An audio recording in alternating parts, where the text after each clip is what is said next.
Magandang tanghali mga kapatid. Ipinagdiriwang ngayong araw ang National Heroes Day para alalahanin ang mga bayaning nagbuwis na kanilang buhay at ipinaglaban ng Pilipinas. Para sa iyo kapatid, sino ang may tuturing mong bayani ng buhay mo? Samahan niyo ako at magtatanong tayo dito. Siyempre, pamilya ko.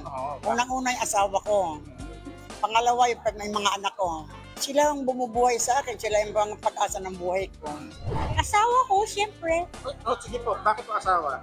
Eh, siya yung nagbibigay sa akin ng lakas, ng pera, siyempre, para kumain tayo, di ba? O, yun lang po. Thank you. Yung mister ko po, Bakit po mister niyo? kasi mabait po siya, mabuting Kristiyano po siya.